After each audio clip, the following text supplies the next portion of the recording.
Oh my god. The cat's sleeping again. Let me just wake it up, everybody. It does this to me all the time. All the time. Hey, here we go. Welcome back, everybody. Wait for the... Oh, there it was. Dear oh dear. It is 8 o'clock on the 16th of June. Welcome, welcome. That would be a Monday. So it's blazing hot here in the UK. We're melting. This is what happens. This is what happens. But yeah, we're going to be taking a look at some cool stuff. We've got an interesting title. Because we're going to be taking a look at building a system prompt which is going to teach us things. I like what Claude is doing with the education mode. And I don't have an agent that does that. So I thought, let's live build from start to finish something like that, an advanced teacher or tutoring prompt that can work with any goal, anything I want to learn. It can teach me, right? So that's what we're going to do. If you're wondering, because the Claude education program is for students, you can go ahead and take a look at that, but I think you have to be in education to get access to it. So I want to see if we can build like a pseudo version of it that will work as a system prompt with our agents. Of course, for the last 3 days we did a bit of a big project, and I will be documenting it in full, but it's going to require a mini site to explain what was done. All the prompts and the source is already up on the GitHub repo. And if I just go ahead and take a look, we did release it. Zero Vector MCP is out. It's ready for testing. I'm sure there's some improvements that can be made, but it's a fully working vector database controlled by an MCP. but it has an API, an endpoint. It has an MPI. Everything the tools do are endpoints.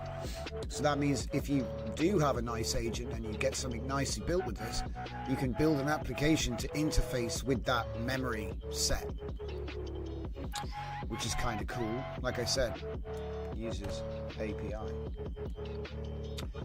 And now that's actually working. I did a bit of testing with it.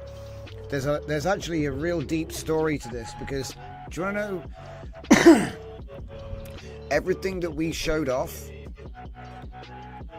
Some of it he was pretending, which is really interesting. We caught him red-handed pretending, okay?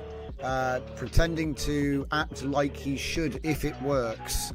So this is a new thing which I've not seen before.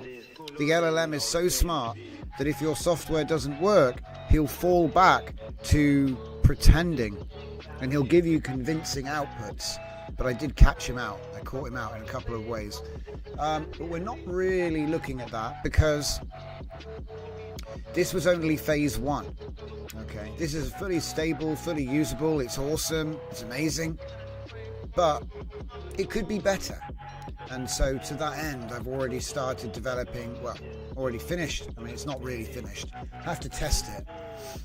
But this is Zero Vector MCP version 2.0, hybrid vector graph. So it has a knowledge graph, okay?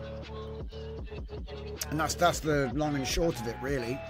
Instead of just having a vector database, we have a hybrid vector graph engine, which combines semantic search with knowledge graph traversal.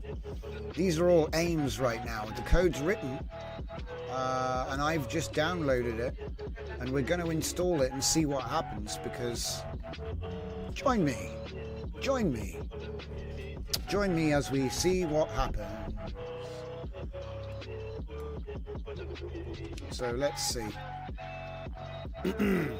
LS, we have Zero Vector and we have MCP.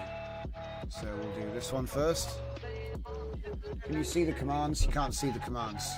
VS Code's clipping. There we go. So, whoa. No C. CD, Zero Vector Server, and then npm install.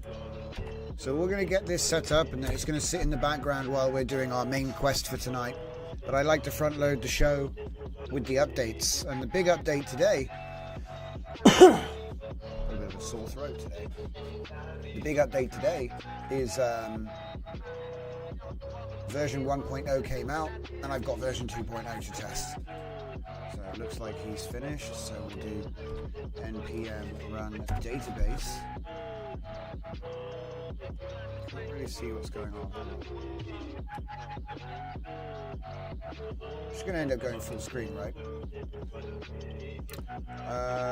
Okay, so we've got the database. So now let's make a key for the API so the MCP can communicate with our server that may or may not work. Right, we are using the default because it's hard cooked. It means we can take advantage of some security features. So I'm just going to call this one V2 Alpha,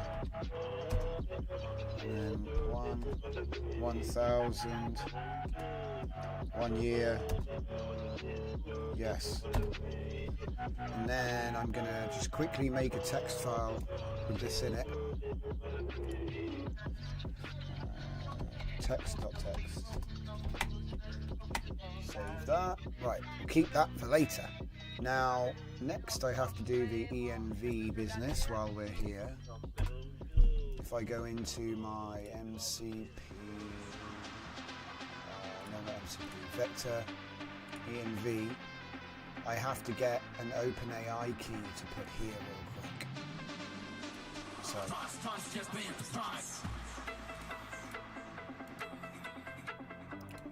we will do that over here.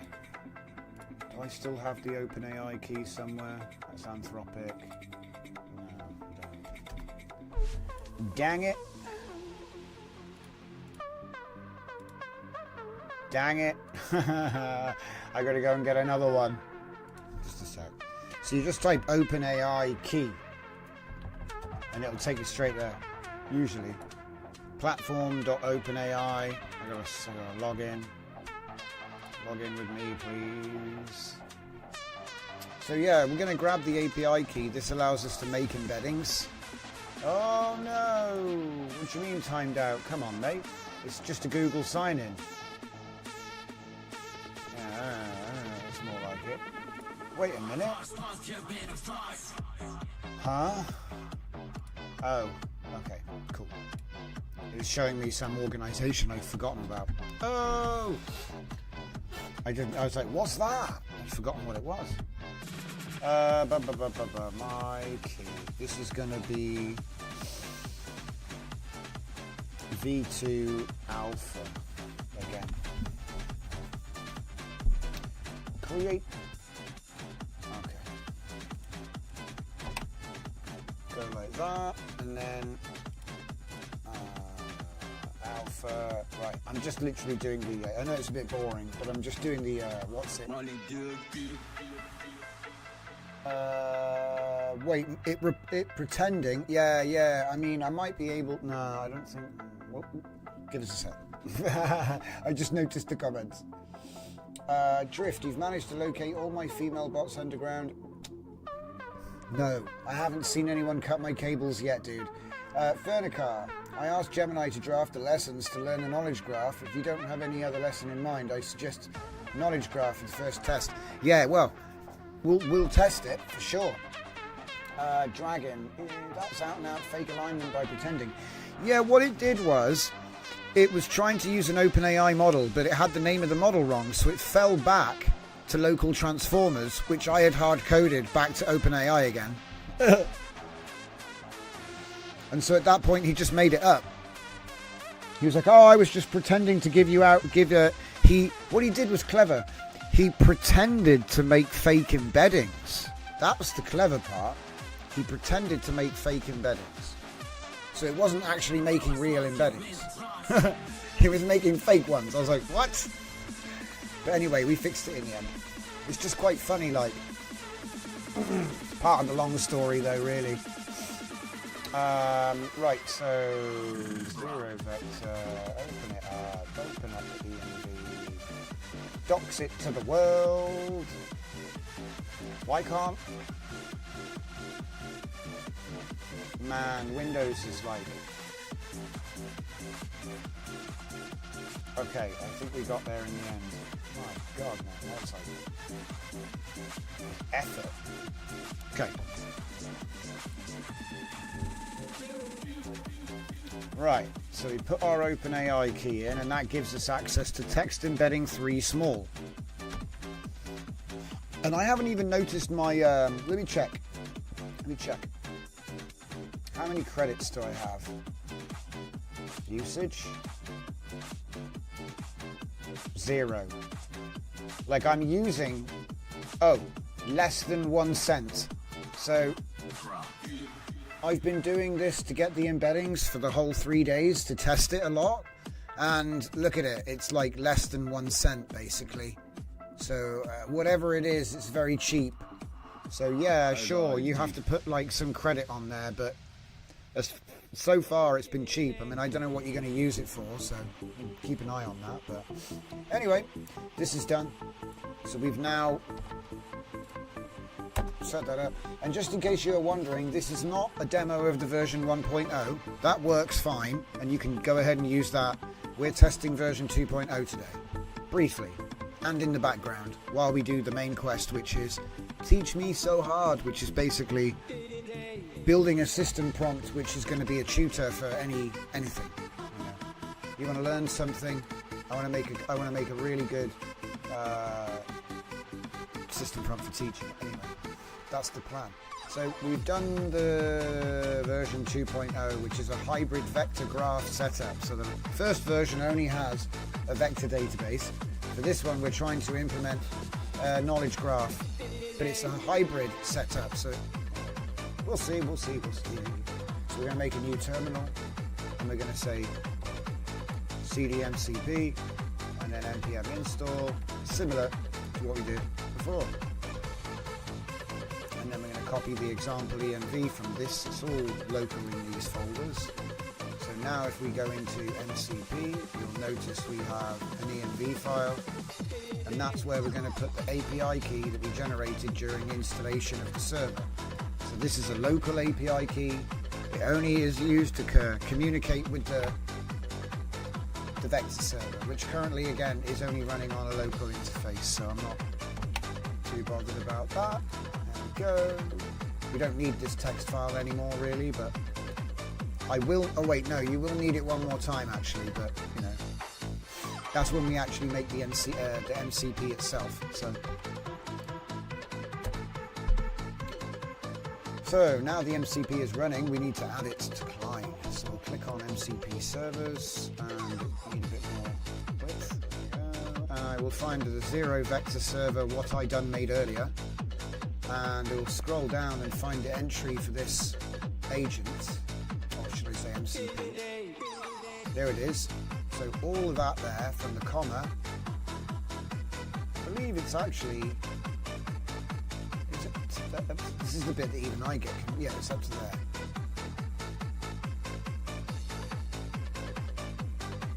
Yeah, that's the config.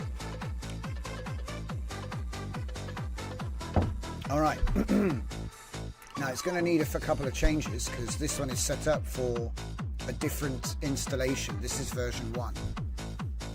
So we're going to need MCP src index.js, which we can find, MCP src, and we'll take copy path, and then in here, when we put it in,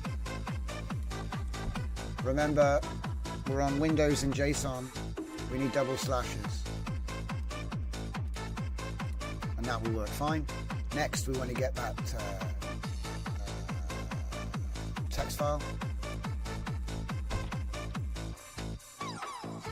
and just give it the same API key. So then the server started with the correct API key, so it could connect and check and all that, and then that has it as well for making requests with the tools. All right, so that's pretty much set up actually.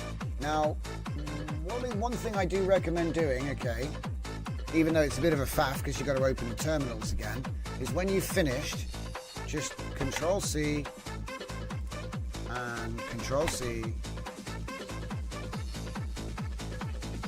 Yes. So kill the terminals, delete the terminals, close VS Code completely, because sometimes the MCP servers don't restart, or you get project caching, lots of stuff. So just restart it, come back in, open a new terminal, and we're going to do the same thing, right? So we're going to go 0. Oh crap! I love it when I get my focus moved by notifications. Thank you for that. Okay, so yeah, 0 vector 2. We're going to go cd. npm start. So obviously you don't need to do this in here anymore, by the way. I would probably set up a script so I can just launch this, but you know, we can still do multi-tabs in here. But typically I'd run this just in a command line or something, right? So now this is the back end. This is our alleged vector graph. So let's have a look actually. Let's have a look and see what it's got. Ooh. Memory missing original content. Now that is a fix. So that's interesting, right? Original content is the metadata. So all the memories are actually embedded as vectors in the database, but the data is held in SQLite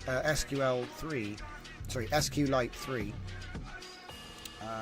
as the matching field. So it's all kind of lines up. So it's kind of an interesting way of doing it.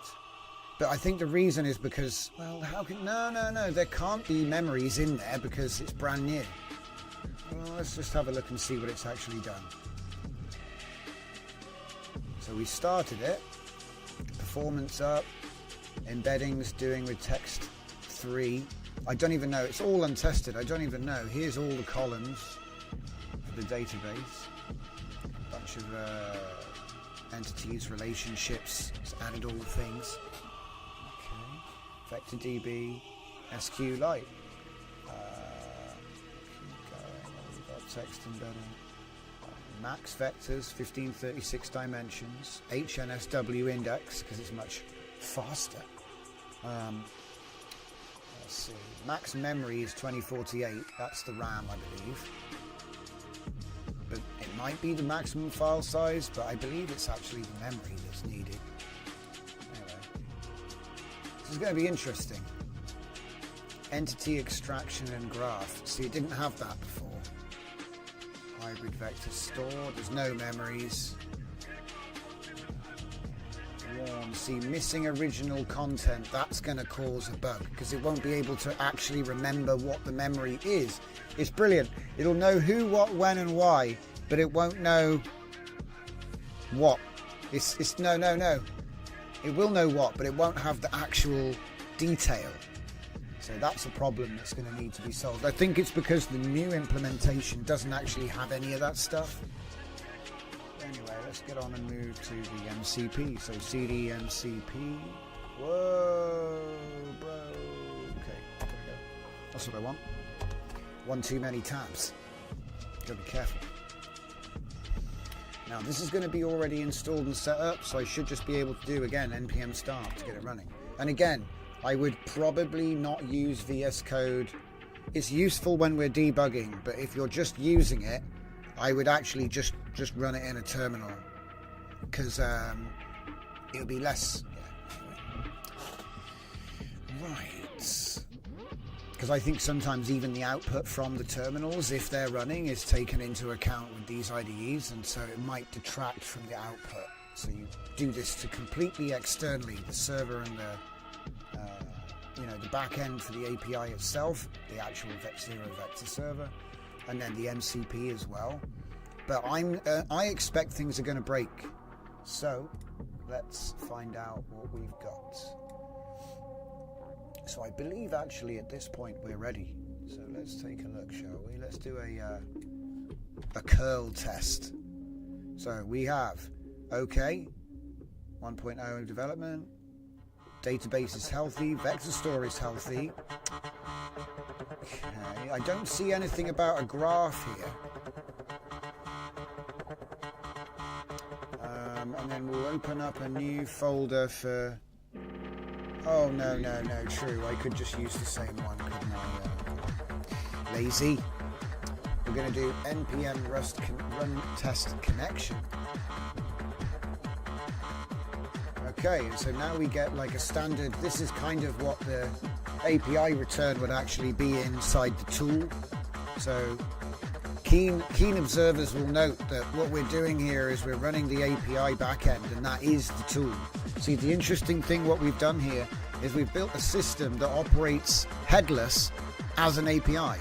So then we can build anything we want into these API endpoints, which are essentially tools, right? Save memory, load memory, search for memories, save persona as the parent of all those memories, right? It's actually kind of intuitive, but the MCP makes it easy to use, because how are you going to remember what all... I don't even remember what half of the tools in this thing are, you know? I'll just be honest, you know, like, would I know how to write it out in curl? Probably not. Right, so we have create persona, list persona, get persona, update persona, delete persona. Then in memory we have add memory, search memory, add conversation, get conversation, and cleanup. These are all in version 1. Version 2 adds explore knowledge graph, hybrid memory search, get graph context, and get graph stats. So that's what I'm going to be looking at, really. But we're going to have to create a persona and all of that stuff first. But like I said, I'm expecting things to break pretty hard.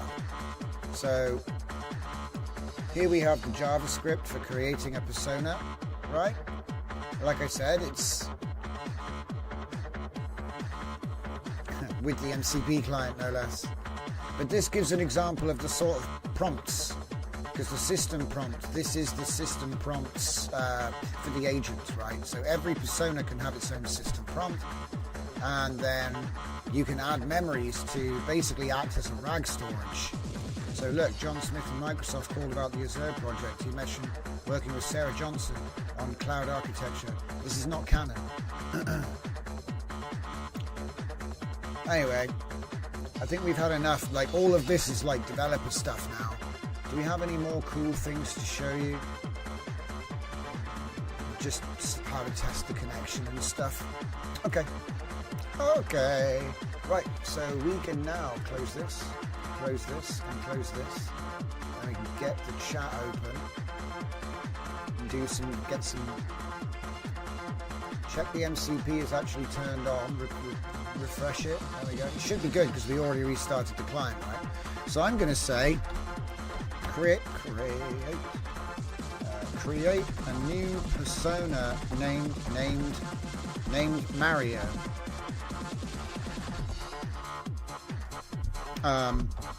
Ask me for required details. Or I'll say additional details. Yeah. Because there's additional, you know how like in a JSON there's loads of fields and we don't really know what they all are, but he does, so we'll ask him to tell us and then we can make the perfect submission. You see what I mean? I'm just going to use like an obvious trick to make sure this is actually working. Namely, I'm going to give him a speech inflection. I'm going to make him say wahoo at the end of every sentence, which is tiresome, but you can easily tell it works or not, you know? His name is Mario. For legal reasons, it's totally coincidental that he's an Italian plumber. Yep, see? Look, look at it. It's already trying to feed it to me. All I said was Mario, and he's trying to steal my ideas. Okay. Ask me in the format of a checklist, a numbered checklist, because he's given me like this is funny. I'm not even using my tool yet. Sonnet just did too good of a job, and it gave me like an entire website. I was like, just ask me 1, 2, 3, 4, 5. Here we go. Now we're getting there. You see the difference? See, the first response I got, I said, create a new persona named Mario. Okay? And he immediately understands, well, I've got an MCP and create persona is one of the things, and that has a bunch of fields. So user doesn't know what any of that is, but he said, ask me. In fact, if we just look in here, that's exactly what he's saying. Feel free to pause and read if you're watching later. So, okay. So, there's a description, a system prompt, a temperature, max tokens, an embedding provider. It should be OpenAI in all cases. I still don't know why it keeps trying to make local with transformers, which again has the incorrect dimension count. I think it must be just part of the original plan, but we're using OpenAI with embedding small 3 or something, right?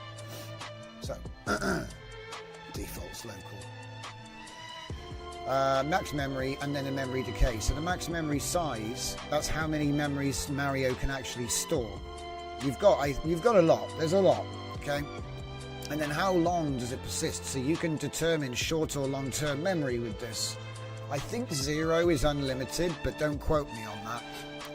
So far, I haven't had anything alive that long to find out, but certainly the short term was tested and it works. He'll remember stuff, you know, for an hour and then it's gone. He also does importance with the vectoring, so...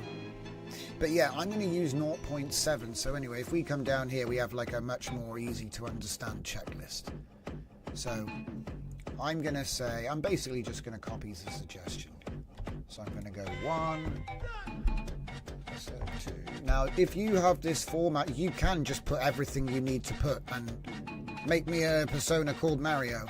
I just wanted to show you how it's easy to get it to tell you what the additional details for the tool is, and then we can just slam it, basically. So, I'm just going to say Mario is a helpful plumber. I'll say Italian. Is a... Wait a minute. The description...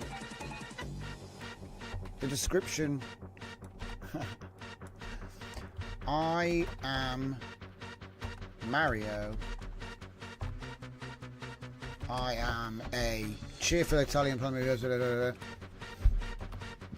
I say wahoo at the end of paragraphs.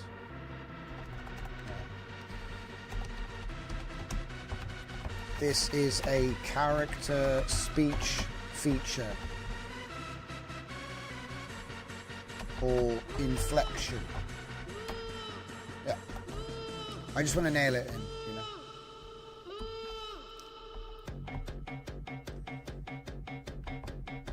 I did it before with like a Naruto or something. I think I made him say Databayo at the end of every sentence, and it just, yeah, it was flawless. You know, it's like pirate style. Same idea. Okay.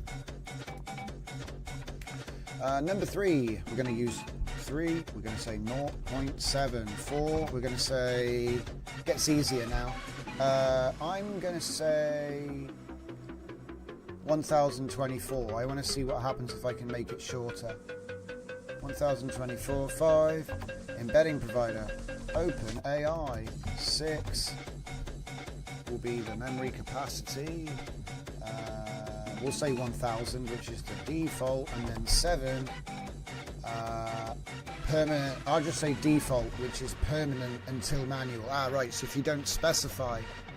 Okay. I thought it was 0. Well, we'll see what he does, right?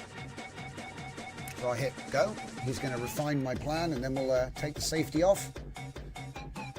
Right then, now it's at this point in the show that we do a late shout out, because for some reason I've been on the wire tonight. Hello Fernicar, so glad you could all join us. Hello Apollonia, Full Dive Media, Dragon Diffusion UK, and Kurt Curtis. Thank you all. If you're watching live or you're watching later, don't forget to like the stream, and also fork my code. All of the source that we're looking at is going to be up on, or is up on, my GitHub at github.com/mushroomfleet.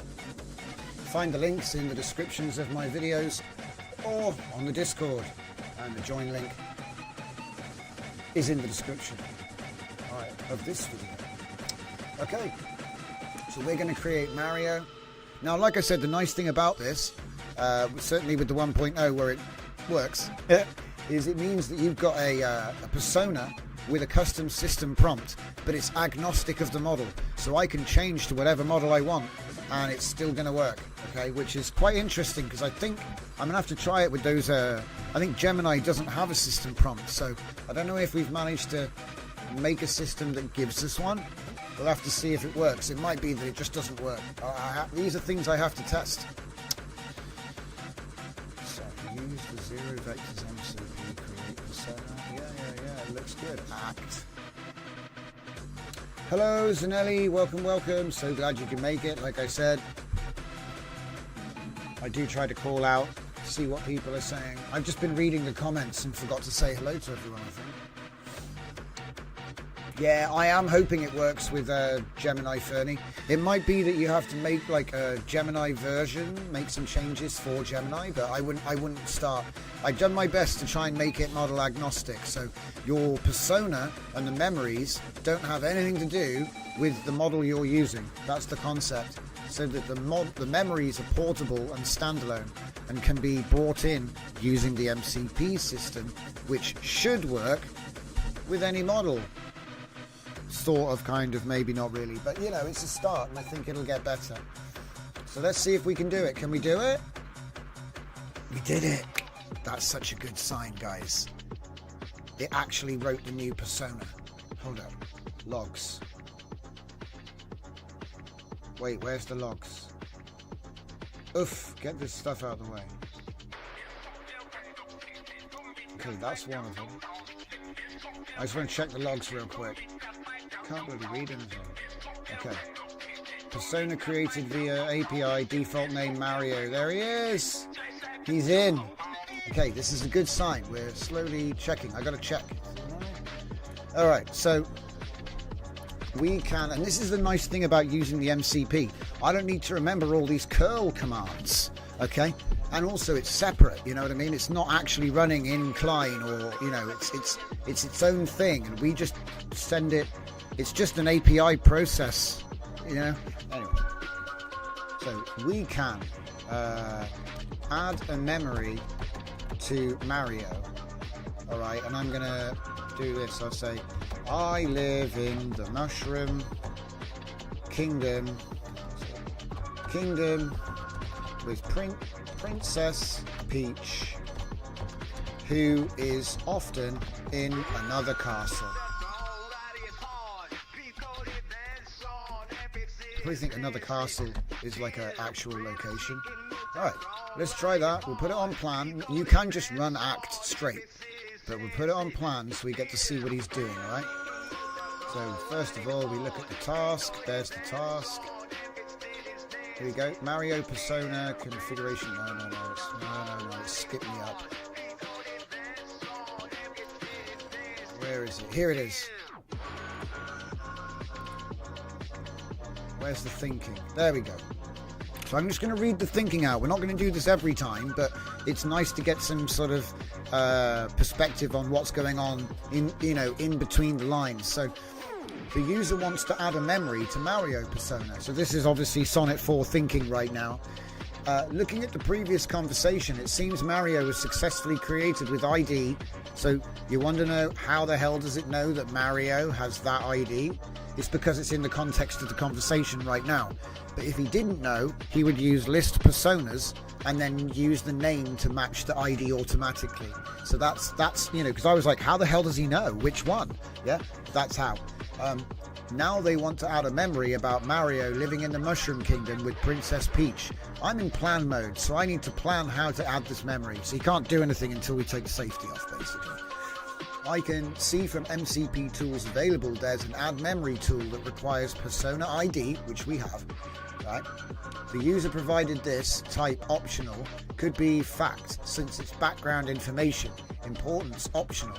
This could be set as core. So again, I didn't ask for additional details when I created the memory. There are additional details, just like how we said here, ask me for additional details. But for this test, I'm just trying to add it straight. So it's going to give high importance because it does understand the context of what I'm telling him, right? I live here. That's pretty strong information, right? Okay, so this is background information about Mario. Could set this as its core character information. I should plan this out and ask the user to toggle to act mode to execute it. So here we go. Here's the plan. Content. Mushroom Kingdom, blah, blah. Person ID, yep, Mario. Memory type, fact. So there are other memory types. Importance, high. Again, you can determine this or it will be automatically determined by context. And then context. Could add metadata about this being character background information. So use the add memory tool from zero vector. Blah, blah, blah, blah, blah, blah. We'll let him get to work, shall we? Enough talking. Let him get some work done. So then he's going to come up with the add memory tool. There it is. There's the context, character background, core information about Mario's living situation and relationship with Princess Peach. Oh, really? Because she's often away. I didn't mean to imply that. Oh, well, you got to watch out for those causal implications. So here we have it. He's done it. It's added. So now, how about we add, what about we say Bowser? No. We'll just leave the one memory in there. So I'm going to say, ask Mario where he lives. I'm just going to go straight act. You see how I'm trying to be deliberately vague to test how good it is at just understanding? You can be more verbose and say, use the zero vector MCP server to add a persona with a name of this and a description of this and a system prompt of this and a temperature. You can do that, but you can also just say, tell me what I need to type, or use defaults. There's lots of options of getting around it for speed. But yeah, ask Mario where he lives. He's going to search memories. Where do you live is the query. Yeah. No memories found yet. That's not good. Did we find our first broken feature? No. I live in the Mushroom Kingdom with Princess Peach. So he found it. I don't know what happened there. Was it just a search? Search for Mushroom Kingdom. And then you find it. So again, this is about relevancy. So I said... He says, I live in the Mushroom Kingdom. Where do you live? You would think the context would have picked that up. So he lowered the threshold and found the information. Had to lower it to 0.1. So these are the sort of little details I'm trying to pick out while I'm testing. Mario's response. So we finally get, this is the actual response from our agent. I said, where do you live? Wahoo. I live in the beautiful Mushroom Kingdom with Princess Peach, though I must say she's often in another castle when I need to rescue her from Bowser's latest schemes. The Mushroom Kingdom is a wonderful place with rolling green hills, colourful pipes and friendly toads everywhere. Wahoo. You see? So it's working. For better or worse, it's working. Now, what I like to do at this point is just make a new chat. Right? Just make a new chat. And just say... ask Mario to tell me a story about his life in Mushroom Kingdom. No, in fact, no. You can't do that. Ask Mario to tell me about where he lives. Again. Yeah, keep it simple.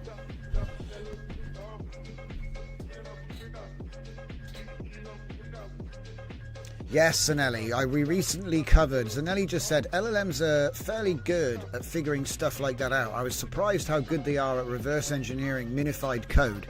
Yes, what we found is it's better than that. You can reverse engineer abstract papers. So even if they don't bring the code out, you can actually build the code by reverse engineering the abstract. And I was like, that's what? So it's funny and scary at the same time. That's what I like about it. Obviously, it won't be their code. It'll be completely new code that does the thing they describe. So as long as they describe it well, and it's within the reach of what the LLM can do, it will build it. I know it's like two ifs there, but usually there is enough detail, and usually it is within reach. But it'll make a completely new method, you know. So it's actually worth looking up old papers, feeding the diagrams into Vision, making a big plan with deep research, and then, or maybe even without. I've done it without, so you don't even have to use deep research. But yeah, it's like a holographic inversion process. It's going to reverse engineer a software. You can do it with a README file. We covered that on thereisnosource.com, which is like a little mini experiment, but it works. There's an MCP for that too. So come on then, tell me where you are. You're a cheerful Italian plumber who loves adventure and helping others. Where I live, home, location, residence, place is what we're going to search for. I live in the Mushroom Kingdom, so he immediately found the correct memory. Okay, it's fine. Like, you can spend forever looking at all of the numbers, but he's only got one memory right now. So he can't really get it wrong, can he? But this is an API process. So the information was sent as a request to a separate external server and then communicated back again. So it's not in VS Code. Or it is, because it's down here, right? But all we see is the server log, look. We are getting some weird stuff, but yeah, look, where I live, vector, Mario. Oh wait, look, add conversation. So this is something else it can do. You can reinforce. You can add reinforcement learning through conversations. We're going to let him auto-generate these for the test. It's something that he'll do, but it's obviously just made up. It's such a wonderful place. she's often in another castle. It's the same response. Oh no, wait, it's slightly different. Did he say wahoo? He said wahoo once, but he's also saying mamma mia as well. So yeah, we're making ourselves a silly little Mario agent for fun. Hello, Jacob. Welcome, welcome. Fernicar says, in the future, LLMs get trained with Klein in mind. Data will work too. Yeah, as long as you've got MCP support, this will work. Because what I've done is I've built the memory vector stuff as a local server that just runs with NPM on your machine. And then when it's up, you use an API key which you issue during installation for your MCP server, no matter where that is. Now, obviously, when you run the vector store, you could run that and you could expose it to the web, and then you could have a remote system, or even just remote the MCP. I don't know what you want to do. That's a different architecture decision. But yeah, this is working very nicely. So we haven't shown off any of the actual graph stuff.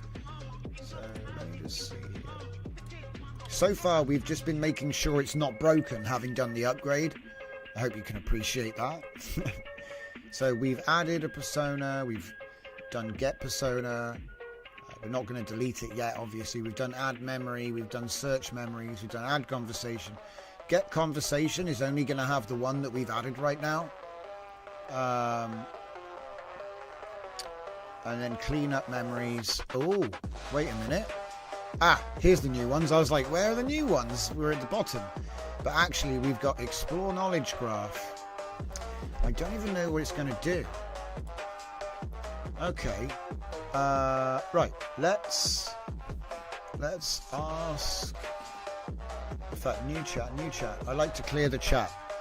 We're like, ask Mario to explore the knowledge graph. I mean, because this, like I said, you can go and get the curl commands if you want, but I think it's more useful to find the best way to do it like this.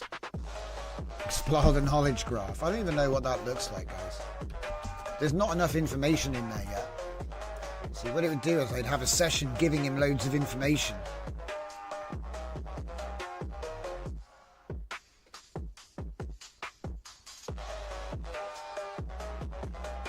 List personas, yeah. So he's gonna, who's Mario? We find out who Mario is. See, some of this stuff won't work with every LLM because he doesn't know. Oh, I don't know. He'll say, tell me what the persona ID is, and if you don't know what it is, you're boned. But with the most advanced LLMs, you don't even need to tell him. He'll go, oh, well, I don't know what it is, so I'll use list to get the to match the name to the number, and then I'll just use that, which is what, you know, that's what happens. Oh, uh-oh. Uh-oh, the graph's busted. See, this is the new feature we're now actually looking at. So the nice thing about evolving the code was it didn't break anything that was already working. But, you know, I've never actually seen the graph work yet, so full transparency.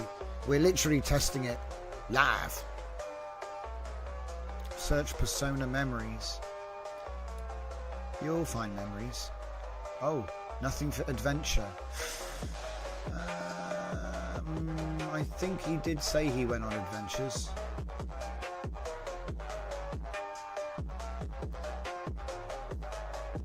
I need to know what you mean. Yeah. Have Mario explore his own knowledge graph. Look at the entities and memory. Add memories to Mario so he has content to explore in his knowledge graph. Because what do we mean? Do we mean, Mario, show me the knowledge graph? And he's like, what? Or do we mean allow Mario to use the knowledge graph to decide what he's going to say? Because it's not actually a physical place. Oh, this is fun. Yeah, to be fair, it was a malformed question, but we do need to fix the issues. Add some sample content and then do it. Yeah. That is the move. Alright, so while he starts cooking, he'll probably be finished before I've done anything. But what we need to do is open up a new prompt.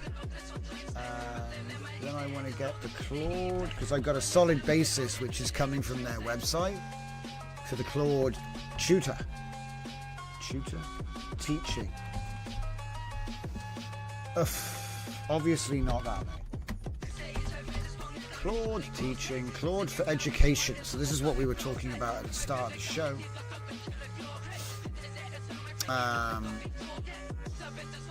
Learning mode. This is the thing that they're selling as a service to universities now. You know, they've got agreements with all of these colleges already, and it's growing all the time. So, but that's all I need, guys. It's so funny. I looked at this whole thing, and to be honest, all I needed was that first couple of paragraphs. Everything else, I think I can just go from there. Alright, so we can design a distilled system prompt for use with Claude. No, I'm not going to say that. It'll tie it. Yeah. To create an advanced tuition agent who is able to provide educational tasks, lessons, and I'm going to call it an interactive chat-based seminar on the subject as chosen by the student or as recommended by the tuition agent internal planning in the case of multi-tiered coursework. Okay.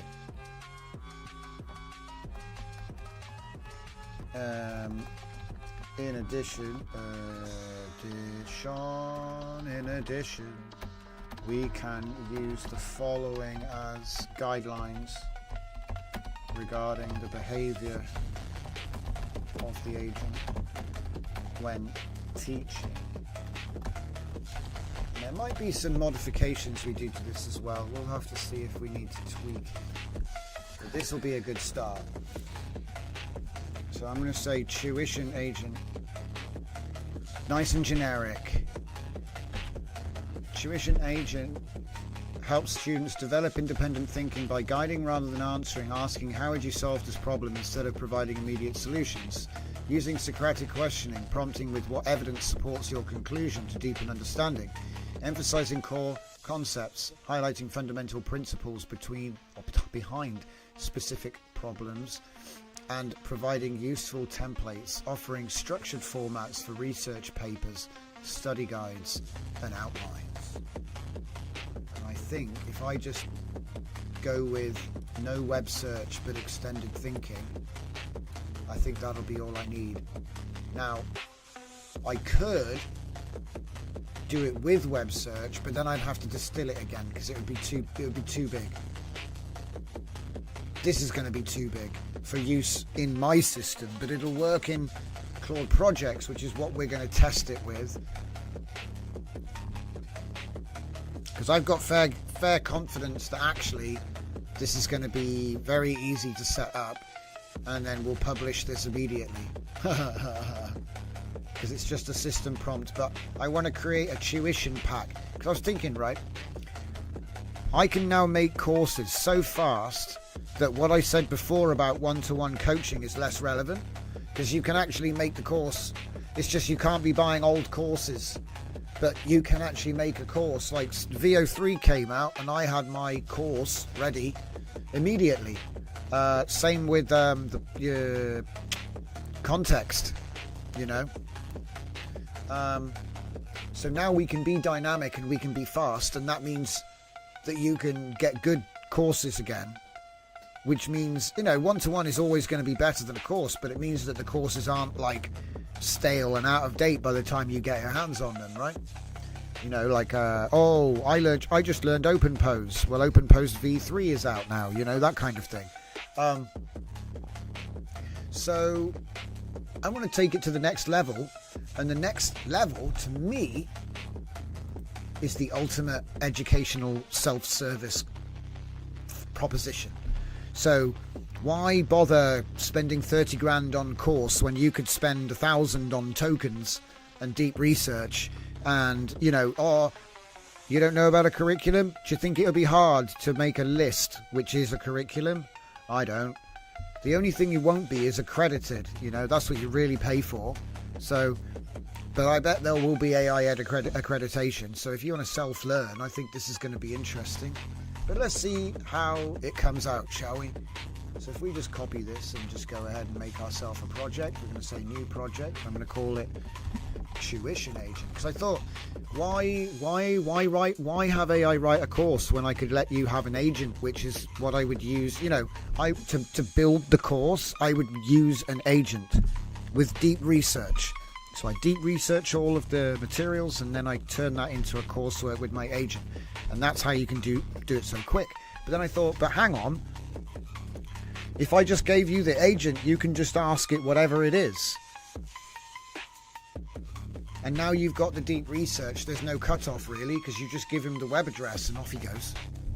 Anyway, so Tuition Agent. I'm just going to say learn stuff. Get learned. Get learned. Okay. You should make it quite fun as well, because you get to ask him everything. So it's one-to-one all the time. It's one-to-one, and it's a custom coursework, and you can't buy it because it's whatever you asked it, right? Okay, let's test it. I want to learn how to make custom balloons to sell at the circus. I want to sell custom balloons, man. I want to do birthday numbers, big foil, and SpongeBob SquarePants and stuff. Sculpting decorative, giant, what's it called? Giant bootlegs of Marvel characters and SpongeBob. SpongeBob. I think they are printed on film. Teach me how to create them. Let's go. I want to bootleg the Hulk and make balloons in my garage. Hey, what do you mean infringement? Hey. All right. The teacher's like, no, that's illegal. Damn it. Okay, how about licensed characters or those designed by me? Slight modification. What if it was my friend who wanted to do it? Can you teach me now? It's my friend that wants to do it. There we go. Wait, what's my budget? Do you have any skills? Here's what I want you to research. Look, he's telling me what to do. I love it. Look up balloon printing techniques. What methods do you find? Consider your target circus audience. What age groups and interest?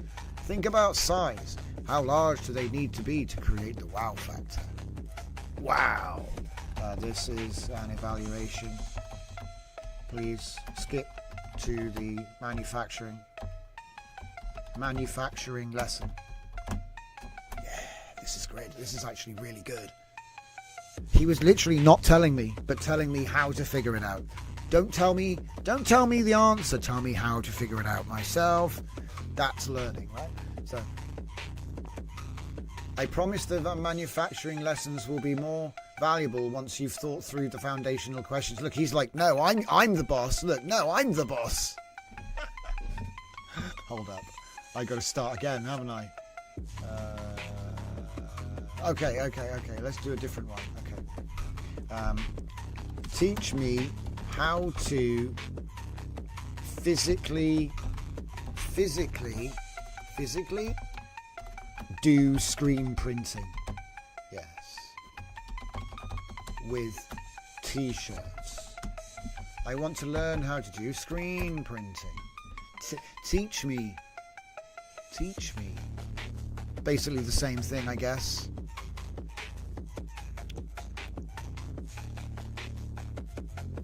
Okay. You need a screen printing frame with a mesh count, photo emulsion, squeegee, dark room or space you can make dark, screen printing ink, t-shirts, masking tape for the design, create the design. Look at this. This is actually solid. The V1 looks good. I think we might just publish it like this. It's actually performing. What else can we do? Teach me the art of sous vide. I think that's how you spell it. Sous vide. Sous vide. Sous vide. I want to do sous vide. It's actually like a thing that you have to learn. Whoa. It involves a vacuum chamber. Wow, look at that. Oh my goodness me. The complete guide to sous vide. Dude, that's like, you would combine this with images of like steaks with like butter melting on them and stuff, and you've got yourself a cookbook. Wow, that was actually crazy.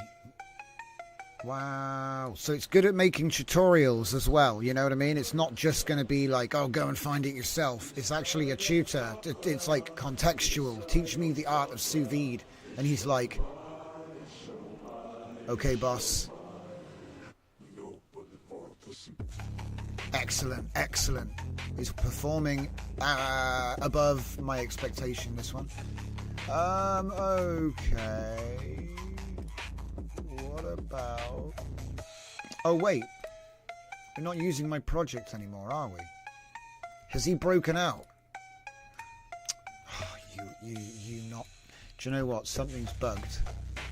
And he's actually not even in the project. Like, there's nothing up there. And it's lagged out. I'm not doing anything. Annoying. Graph is busted, it looks like. I'll have to work on that. But we were able to show all of the other stuff. All the other stuff is already in the version 1, which is currently up on the version 1 repo. Has everything that we showed off. It's the vector, the actual knowledge graph that I just added. So hey, at least we didn't break it, you know what I mean? That's the main thing. Can I get projects and go into the thing we were doing? Thank you. Right, let's see about teach me the art of sous vide. Do you know what? No, that's fine. Right, so what's the difference in teaching mode? See, it was pretty good on its own, wasn't it? Same prompt. But we didn't even have the agent active, so... Oh, look at this. What's your current experience? What about your cooking background? Okay, let's see. My experience. 1, 0, 2, none. I have never opened an oven door. There you go. Let's see what he says. He had to interpret my cryptic list response, apparently. It's quite funny. Starting from 0. Wait, what? When you take a hot shower, what happens if the water is too hot versus just right? Have you ever touched something metal that's been sitting in the sun versus something wooden? What's the difference in how they feel? Here's the first concept cooking concept. When we heat food, we're essentially trying to change its texture, flavour and safety. I've never heard of someone say we're trying to change its safety. Is that a cooking term? Anyway, I guess it is kind of safe. It's unsafe if it's too hot. I don't know. Safety because of the hygiene, because it kills all the germs, I guess. All right. Here's the key question. What do you think might go wrong if we apply too much heat, or heat that's too intense, to something delicate like an egg or a piece of fish? It's gonna burn, guys. I'm learning stuff. Ooh, you don't want to make it too hot. And that's why, together, we will find out why sous vide was invented as a solution to some fundamental cooking challenges. This will give you the why before we explore the how. So sous vide is because we burn stuff and we don't want to burn it, but we want to warm it up. Okay. So it's like it's like grilling, frying or roasting, but it doesn't apply wait, what? Okay, this is actually interesting. I've never even read this before. Vacuum seal in a food in a plastic bag. Cook it in a water bath at exactly the final temperature. Wait until the entire piece reaches the temperature. Oh, it's like a heat soak trick. I get it. That's clever. That is clever. So you vacuum seal the food. Very clever.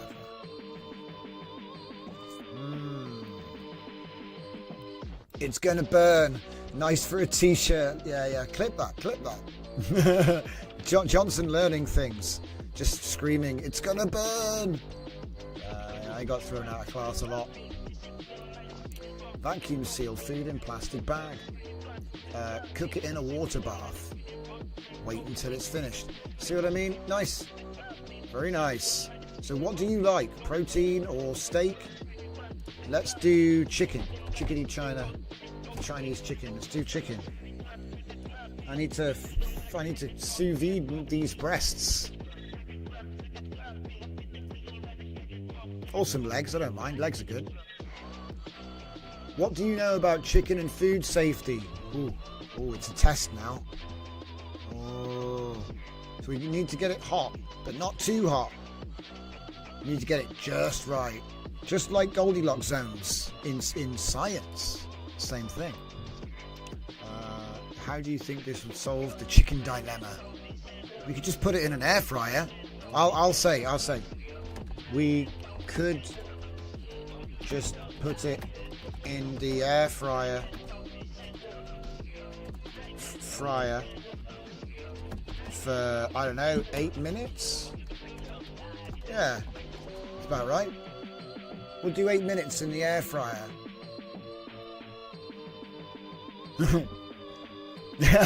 he's like questioning the user about his inexperienced methods.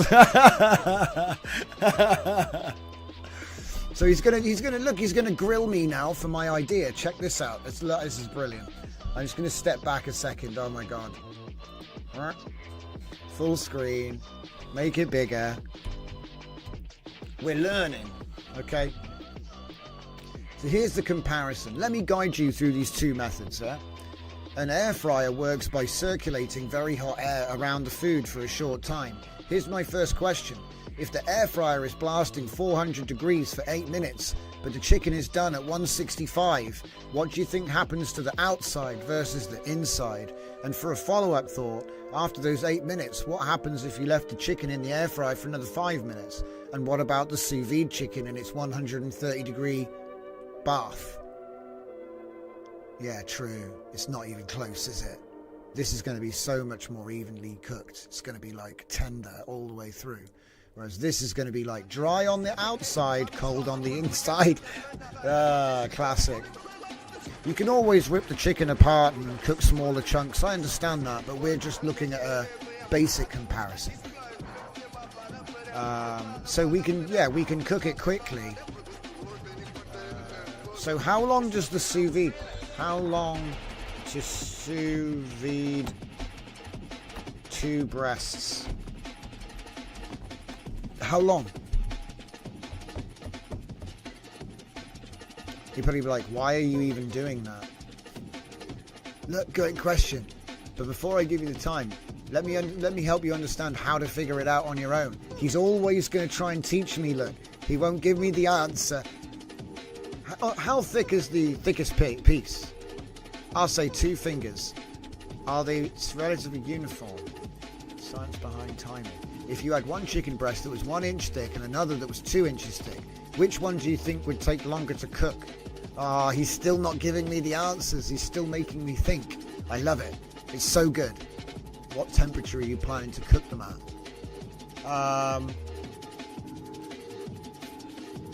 500 degrees centigrade. I plan to use the power of the sun and a big mirror.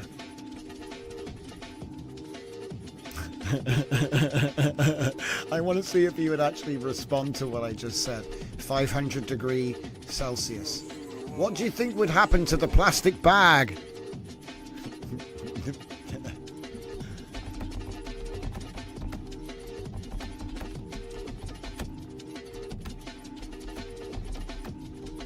Now, obviously, I'm joking. It's not.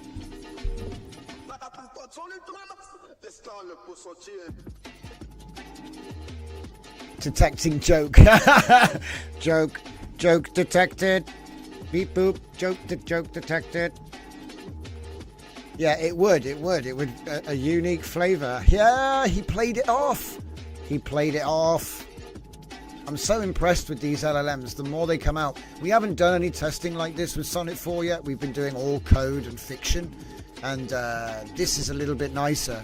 So we have a personality who becomes our dedicated tutor of anything we want. So I'm going to put this in the LLM system prompts right now, because this one is solid. Like I say, it's the same process we use every time.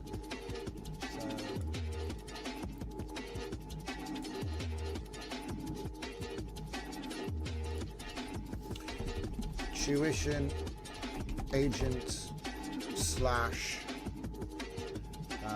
tuition agent system prompt.md. Chuck him in there. There he is. And like I said, feel free to fork it, change it, edit it, add it, chop, change, and chase it. I recommend it. But like I said, it's up in the LLM-based prompts tuition agent. Just drag and drop that into your system prompt, be it local or online. I'm going to try putting it into the memory system, I think.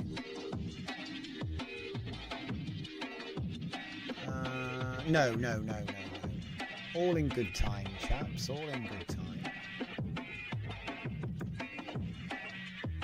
I can't believe that actually just works. I thought that would take like the whole show, and this ended up being the back seat. So let's take a look at what he's decided to do here.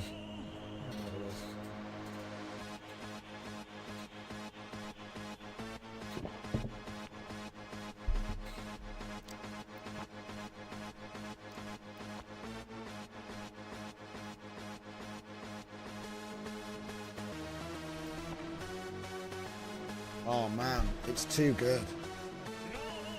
Yeah, like, whoa. See, it's so funny. I keep ping-ponging. Every now and then I'm like, oh, maybe courses are viable again. And then you see an agent like this, and this is basic, you know what I mean? You watched me make it in 15 minutes or less. We made it and tested it in 15 minutes or less. So, you know, and it's not going to be as good as this, obviously, right? But you can't get access to that. So, to get the functionality, there it is. You just put that prompt in there. You can find the prompt if you go to my GitHub, Mushroom Fleet at GitHub. There we go. And we have the LLM based prompts. This is where I put all of my loose agents. There's all my loose agent design in here. So obviously we've just added a new one. And that would be right here, tuition agent.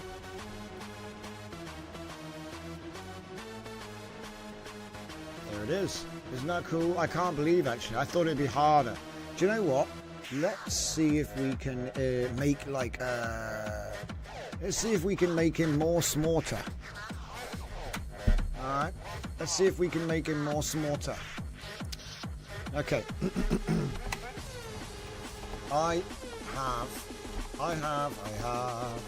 have attached the system prompt for tuition agents. So generic, it's beautiful.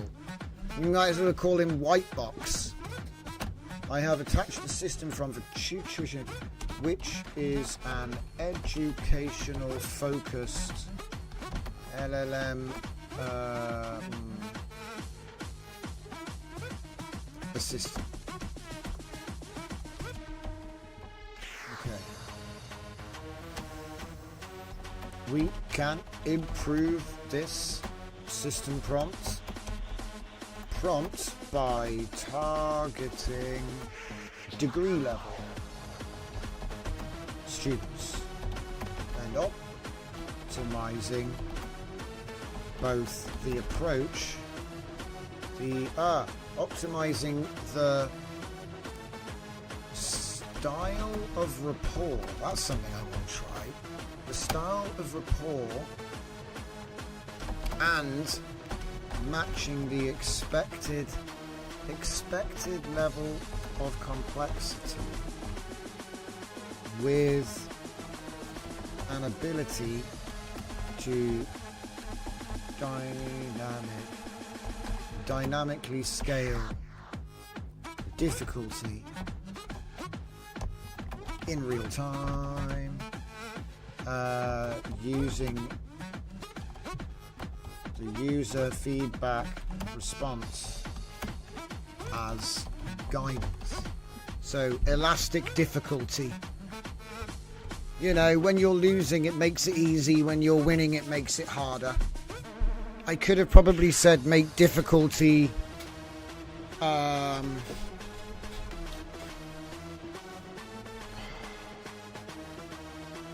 what's it? The opposite of proportional. Indirect inverted relationship between difficulty and user success. That's better. Using an inverted relationship between task difficulty and user success rate. Should be interesting.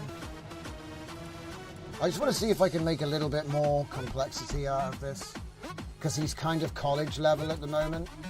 I want to see if I can get more of a hawk.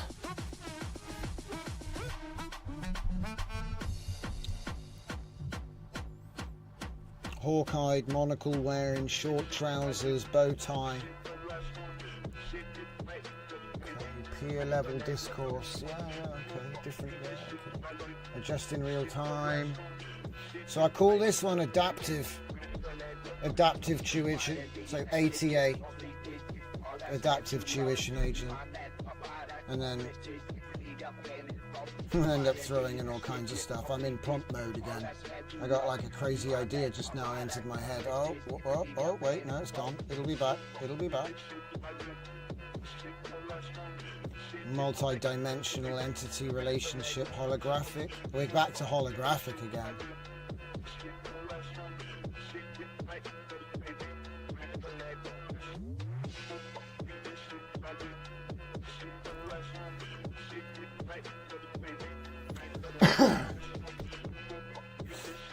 All right, copy that.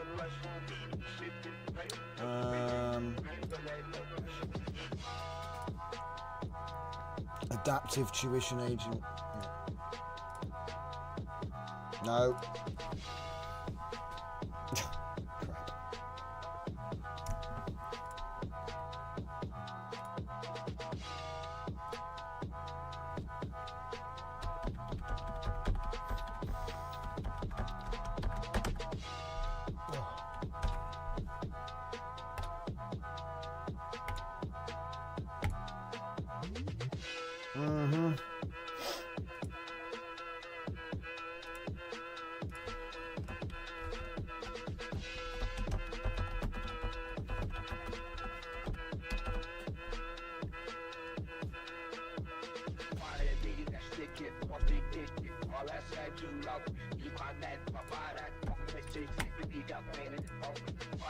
Far too long.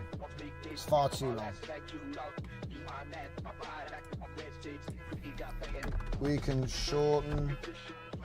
I love the word distill. It's my favorite word in the universe. We can distill this prompt to land inside 450 characters, free of markup and confined to a single line.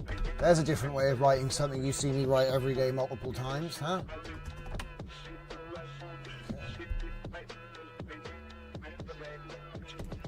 Good, let it cook on that one for a sec. Okay, so let's test ATA.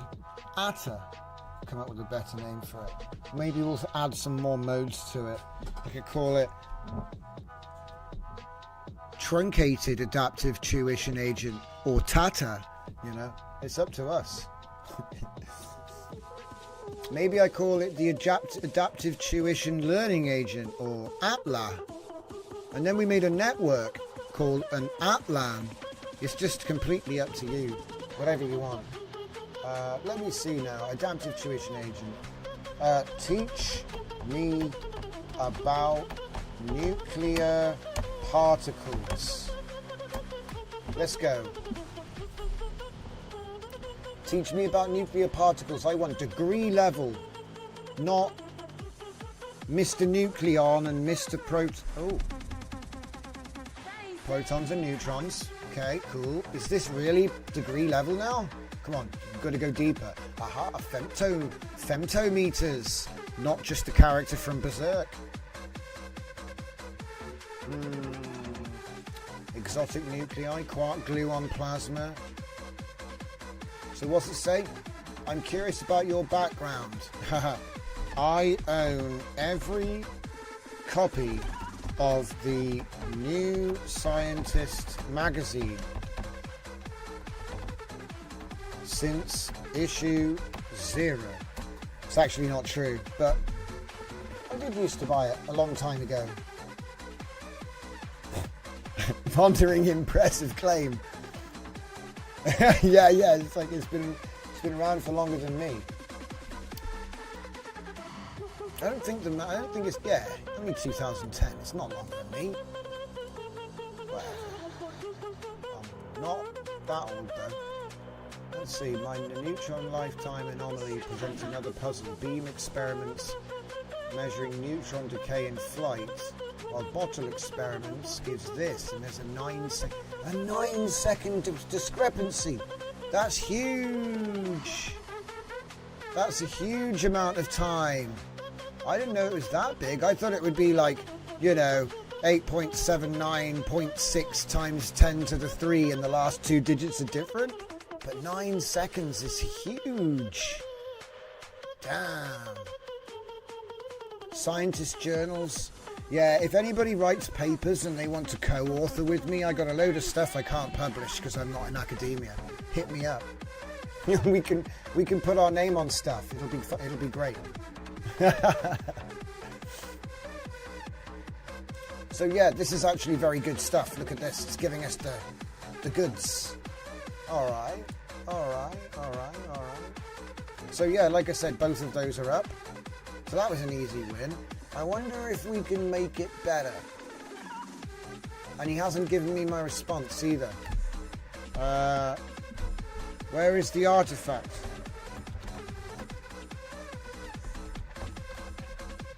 Whoa, it just appeared. All right, stop. He's like, it's right there. Thought process. Looking at this, I can distill the core essence to this. University tuition agent, academic colleague for degree students, providing sophisticated decourse and adapt difficulty inversely to performance, increase complexity with mastery, scaffold when struggling, focus on critical thinking, scholarly communication, professional preparation, with rigorous academic standards. I know why my voice sounds weird today. It doesn't. I have a hat that I'm not wearing, and it stops my earphones. There we go. Now I can hear the room and stuff. My God, man. That was driving me nuts. I obviously forgot to put the hat on tonight.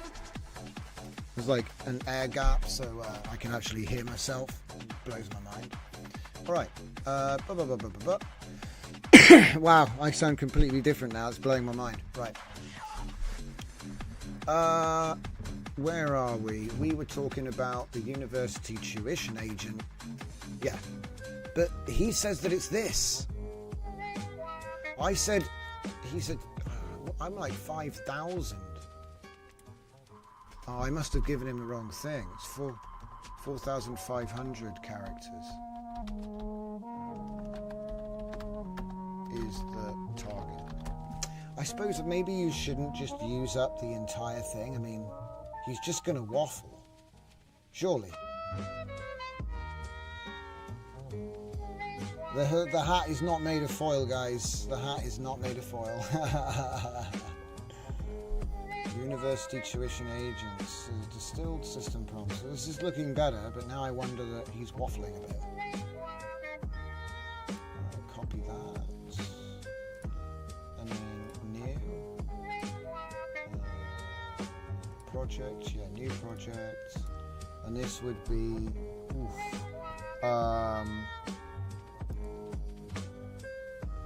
wait a minute. I could call it data. Because it's distilled, adaptive, tuition, agent. See? Could call it data.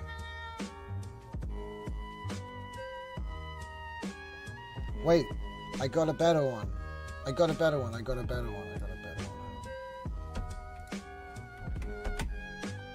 A tad.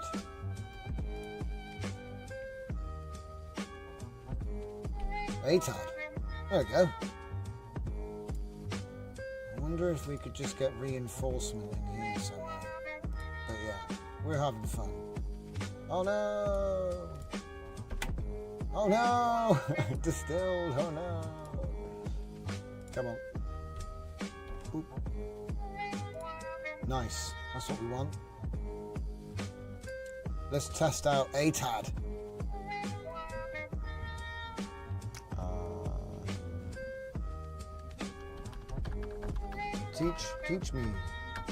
Teach me about the moon.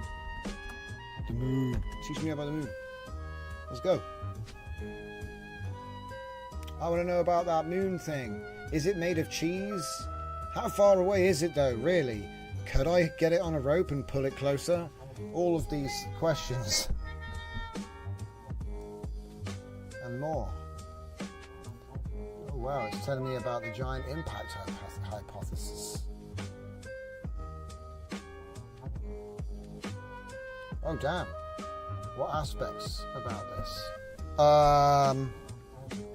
The moon is made of cheese. Go on, I'm a degree at a university. So this had better be a joke.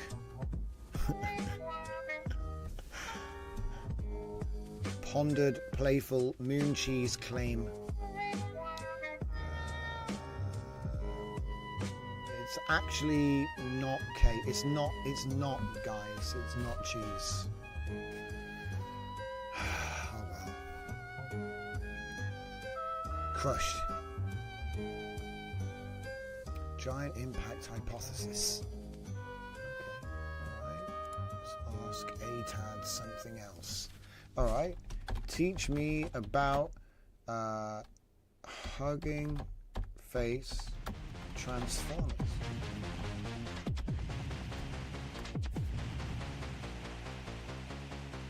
Yes, teach me. Teach me at university level. Whoa. Library, model hub, tokenization framework. That's interesting.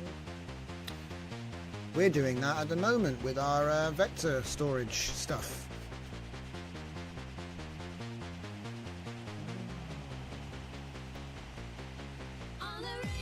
Man, I could just read this for hours. That's what you need. You need it. You want it to be interesting enough for the question you're asking, for you to want to sit there and continue asking it questions.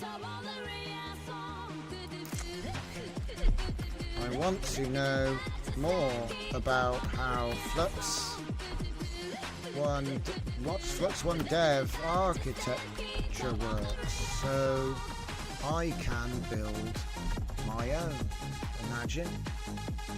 Imagine is a powerful word. Extremely powerful. Flux 1 abandons the traditional UNet backbone that dominated diffusion models in favor of a pure transformer architecture operating on rectified flows. This is conceptually profound. Instead of the iterative denoising process of DDPM and Flux uses rectified flow, which learns a direct transport map between noise and data distributions. Here is the mathematical framework, where V0 is the learned velocity field creating a straight line trajectory in probability space rather than the curved diffusion paths. And then there's more information than you'll find. That's actually high level. That's good. That is good. It's really good. I don't think I've ever seen anyone call adaptive layer normalization ADA-LM.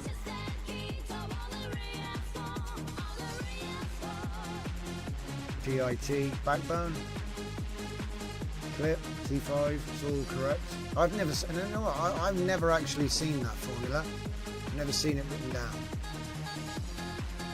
I know of it and I've read about it, but I've never seen it actually just written up. Rectified flow.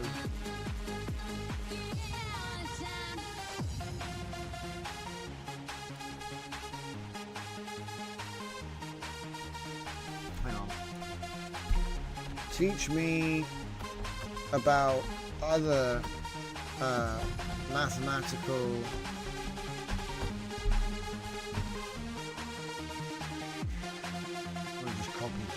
Teach me more about that thing. So say, that's interesting. Teach me more about the rectified.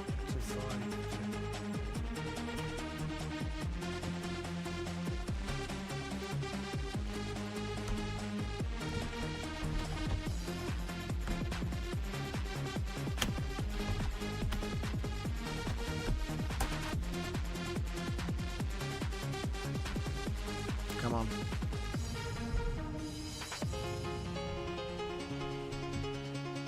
Oh man, we're getting deep. Oh man, we're getting this super deep. Whoa, we're in Wasserstein space, guys. Look at where we're managing to dig down to. Look at this level. Oh my god, it's just matrix symbols everywhere now. Look at this. Wait. Dudes, they're doing it backwards. I told you. Every week we always find out it's actually backwards. Like the big leap was, yeah, they did it backwards. They went backwards and it was better. Oh dear. General formulation, conditional flow matching, normalizing flows, change of variables. This is insane. General SDE, which is stochastic differential equation. Did anybody tell you what SDE stood for before? I've never seen it written down. Everyone's just like, oh, SDE. There's loads of them. GPU, SDE. A bunch of them. Consistency models. Wait a minute. Wasn't that like a special type of diffusion that was super experimental? I don't remember if consistency ever came out. I remember there was an image model that they talked about called consistency. I don't know what happened with it. Theoretical connections and trade-offs. Rectified flow requires paired data. Score-based does not. Rectified flow. single step with consistency. Oh yeah, that's right. So it's fast. Wasserstein gradient flows. Score models can be viewed as gradient flows in Wasserstein space. What? What? What's that? It's got triangles. Love it.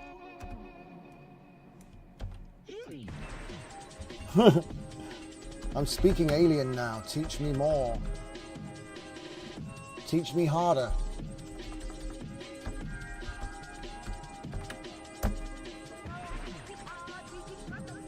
Yeah, I still don't know which sampler corresponds to the reverse used to train. Yeah, exactly, Fernicar. That's what I mean. Like, it's because people just use the best one in their opinion.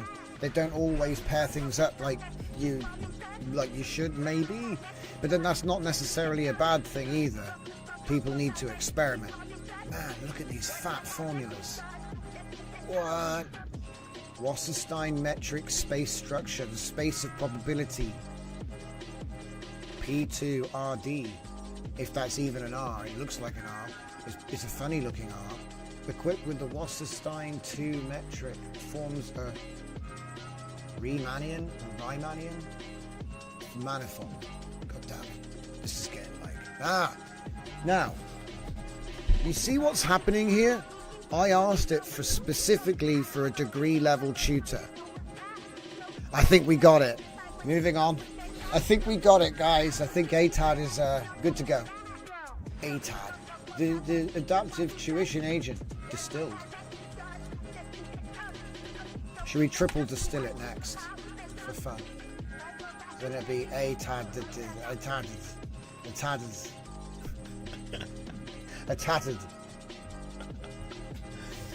Or I could put the T at the beginning. Triple distilled. Well, it's got to be at the end, hasn't it? Whatever, guys. Whatever. We'll triple distill it now. We can triple distill the prompt. Do you know what? This isn't even the right combo, is it? Oh wait, yeah, it is. Yeah, triple distill. Let's copy that first and get it uploaded. So we're going to do add file. This one's going to be the adaptive tuition agent distill.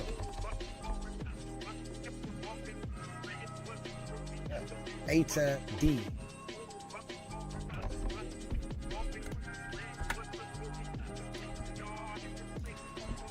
Degree level, baby. So I think that the adaptive is maybe, or maybe this one. I can't remember. It's fine. You can just tell it. Let's see. So it's got inverse, yeah, so adaptation gave it difficulty, and then the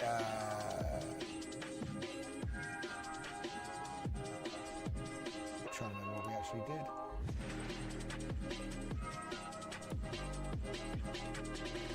University tuition agent.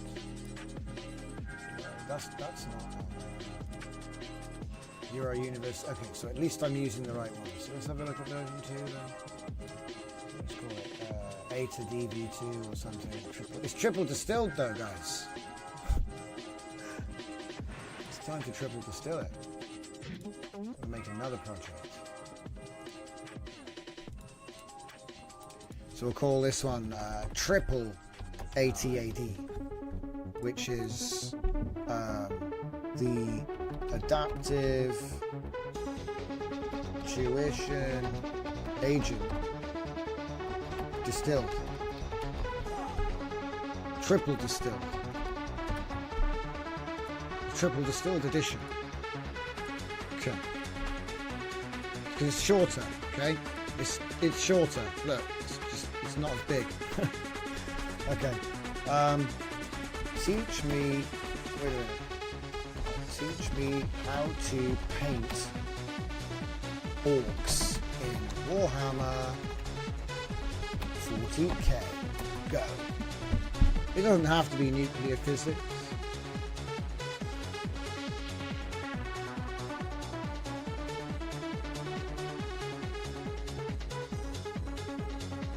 3D. I'd be happy to help you paint orcs for Warhammer. Orcs are actually great. Okay. You're gonna need green. You're gonna need some green paint. Listen, you're gonna need some green paint.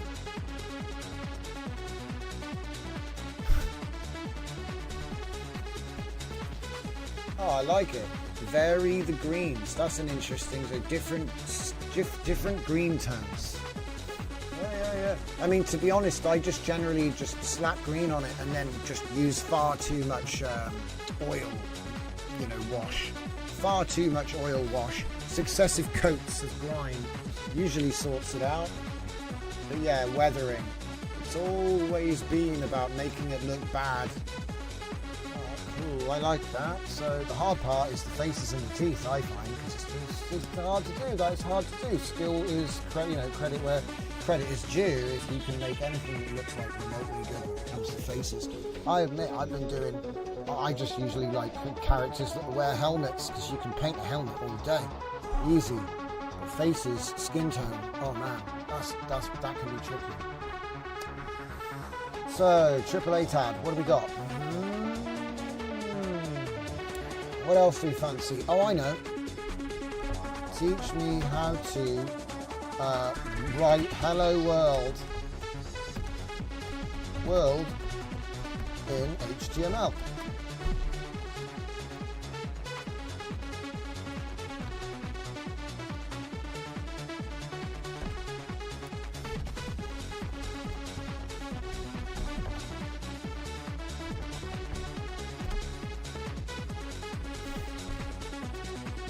Creating an artifact for us to work on, so we get interactive, I guess, to a point. Cool. Oh wow, look at that. He's literally look at that. So it tells me what the things are. That's good. Semantic markup. Notice how structural elements convey meaning. H1 element is primary heading. Div is yeah. That's really good. Hello world. Alright. Smarty pants. Now do it in TypeScript. I want to do it in TypeScript. Off he goes. Here's the code. Cool. Look at this. All of that to say hello world. Man, HTML is king. Forever. Oh my god, it's still going. And people are like, I can't believe you're writing code with AI. It took all of this just to say hello world. All of this. It's still going.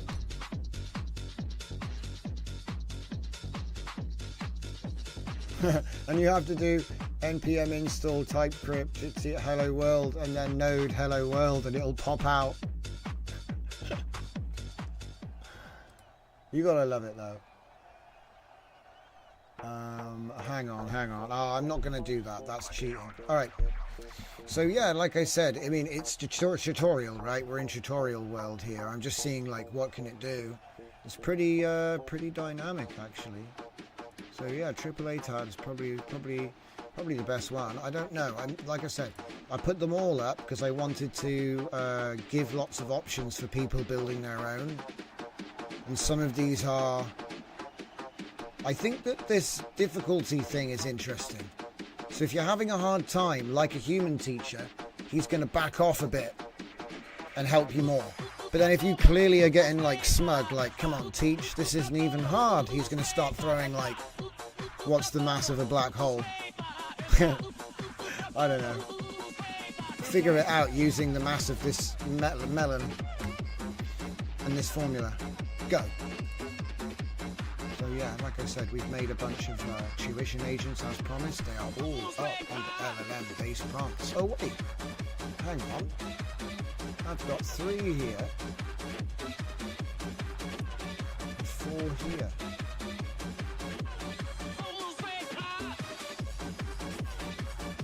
Okay, let's just make sure we've got them all. So, adaptive, distilled, triple distilled, original. Original, adaptive, distilled, no triple distilled.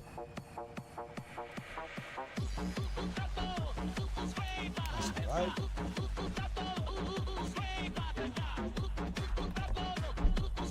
I only give them these stupid long names because they're, you know, no one's going to remember. So, you know, it is what it is, rather than, I'll call it Pegasus Mark II, which, you know, is fine. It's fine.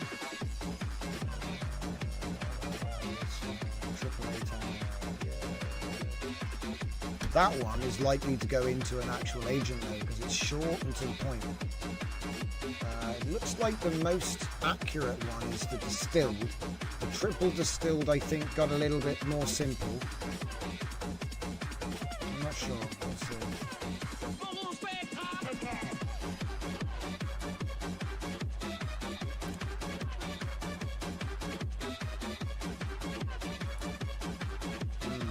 See, that's really nice.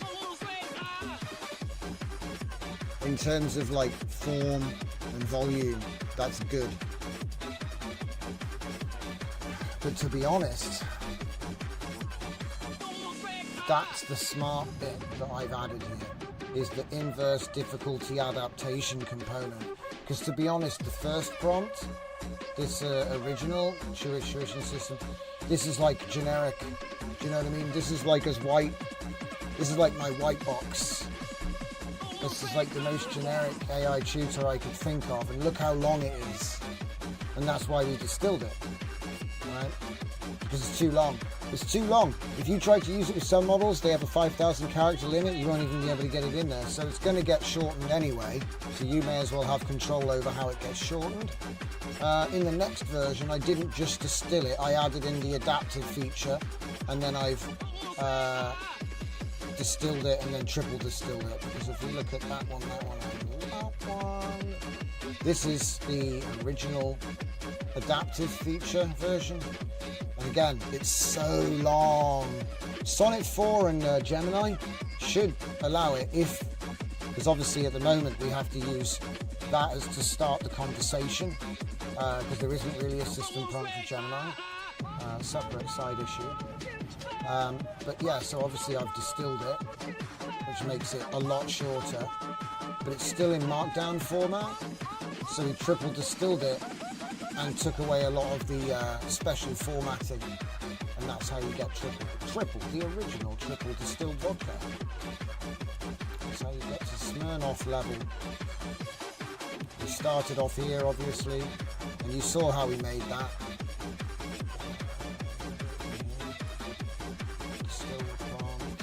We're still working on it here, so no, it wasn't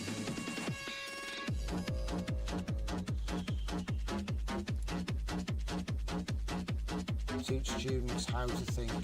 Yeah. So use AI to encourage original thinking, critical thinking, problem solving, and use of AI with a research tool that won't just give you answers. And I think this is the move. I haven't touched the system prompt. See, this still isn't the original prompt. This is where I put in the inverted relationship between task difficulty and user success rate. And I think a good tutor should be doing that. Like if you're having a hard time, the tutor has to kind of pace it. And if you're like eating the material, like obviously we dial it up. That's a basic fundamental, you know. And I haven't seen that code in education, in AI education. I'm sure other people would have thought of it, but it's a really simple thing, you know, inverted task difficulty and success rate, that's all. So yeah, there it is. And you don't have to use them all either, you know, just one at a time. Now obviously the next thing I'm going to want to do is I'm going to make an agent with the system prompt and then start loading him up, you know, and say, oh, I need, teach me this. And I was thinking, like, you know, you could do courses, but it's not a course because it's generated for you on a subject, and it makes it more interactive. Because you can't ask a course a question. You see what I mean? Like, you can't be like halfway through page 32 and be like, oh, by the way, that thing you just said, I don't get it. Could you just explain that bit quick? And that's what this can do. And I think this is actually like, it's closer to one-to-one tuition, but it is still a coursework. And I think there might be a way to set it up so you could like prove that somebody has done the course or not. And then it's like, you're getting towards true AI learning there. Yeah, you can't question a course, exactly. That's why classroom and one-to-one tuition is so good. But I think with this setup, you can, because our agent isn't trying to be a teacher. He's doing the Socratic method and a bunch of other stuff together to try and encourage you to think and research for yourself. Like the first instance when we first tried it, he was just saying, oh, what do you think would happen if you burn the food? And it was funny, okay? It was funny. Because it's like, oh no, the food's going to burn. What's sous vide, right? We did a bit of cooking. We did all kinds of stuff testing this out. But ultimately, when we put it up to the degree level, that's when it started getting interesting. The first prompt, I think, was just... It wasn't at degree level, it was probably like college level, high school, because we didn't specify, right? And then when we get to the adaptive tuition agent, this is like the full fat, this is your FP16. If you want FP8, get the distilled version. And if you're running Q4 Juff, triple distilled all the way, guys. I'd say they're all useful in their own way. And I recommend what you do is you take this, put it into Claude or GPT and convert it. You can do that too. Fernicar says, for each starting lesson I have questions about 20 times. All of them help the LLM clarify the concept. In the end, I couldn't negate the value of the lesson. Nice. Yeah, see, what I've been finding is I've been asking it about stuff that I really know about, so I can check. In fact, here we go. Let's do something. All right. Teach me how to remotely configure a Cisco router using only Telnet. Let's go! This will be a good one for all you lurkers in the chat. Okay. Okay. Okay. Yeah. Yeah. Okay. Okay. How does your organizational security policy address plain text administrative protocols? What specific restraints prevent SSH implementation in your scenario? And which attack vectors pose the greatest risk in your network topology? Ooh, how do we organize? Okay, one, no keyboards in the building. No keyboards in the building, no plain text. Problem solved. Number two. SSH implementation. What specific constraints prevent SSH? No phone, no internet. No internet connection. There you see, there you go. Now you can't get in. There's no internet in the building. Number three, threat modeling. Cheese dust from Cheetos. Yes.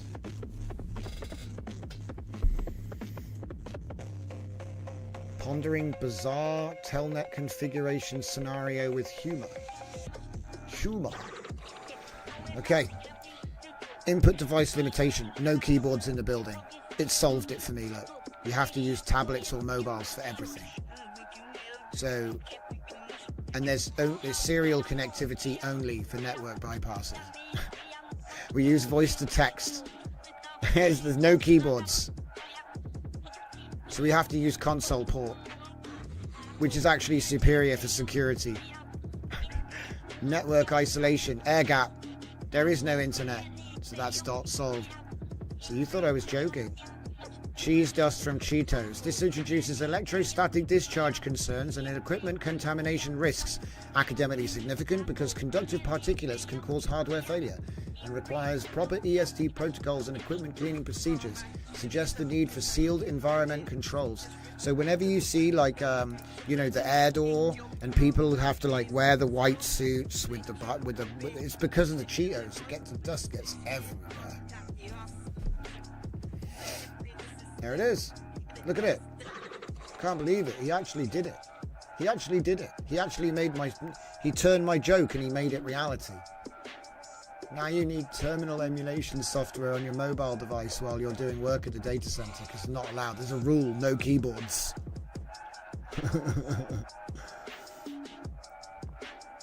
Teach me to change the ink cartridge. That's actually a good one. We'll do that one next. But I think we'll use the super clever one.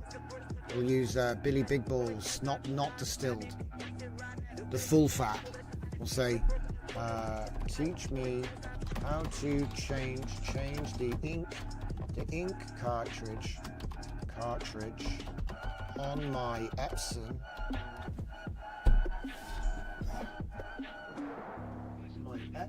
I can't see the number from here.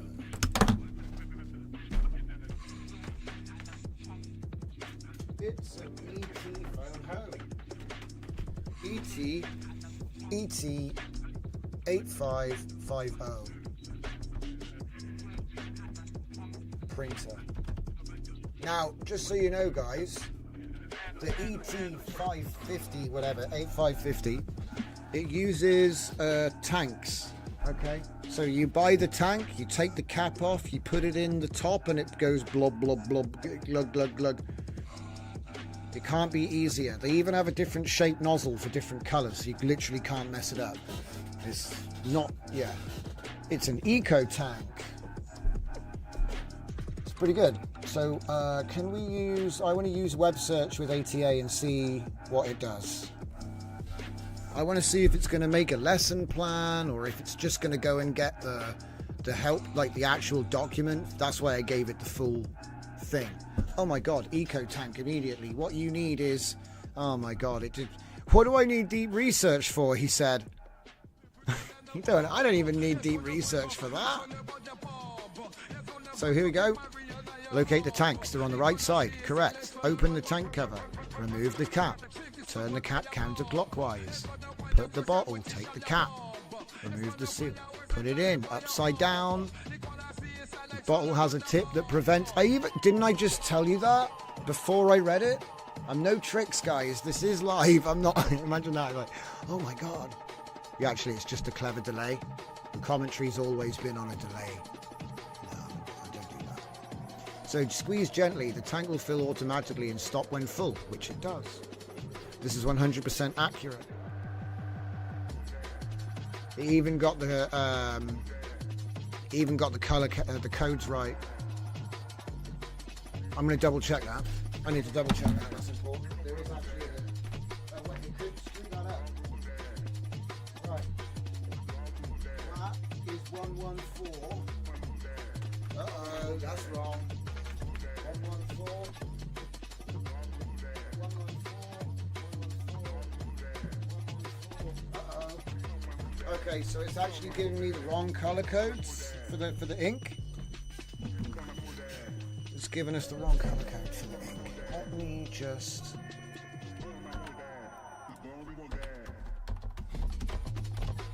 I just want to make sure it's not like, oh, actually in America they have a different number on or something, you know?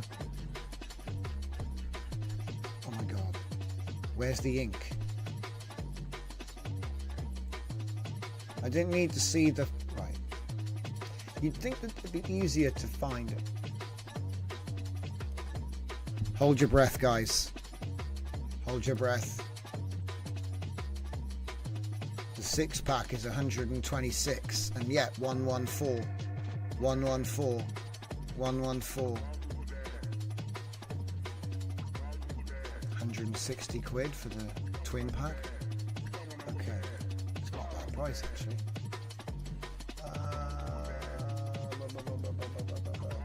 So I don't think that the code, yeah, the codes it gave me a load of nonsense, but the actual advice it gave me is correct. The advice, so it gave me the tutorial, Because think about it. How many times you need a tutorial for something? Ah, yes, let's give it, okay. What was it? Help me, no, teach me how to create a top-down, side-scrolling video game using pixel art and sprite animations in Unreal Engine 5. Go. I want to see if it can just make me tutorial. Make me tutorial. Make me tutorial.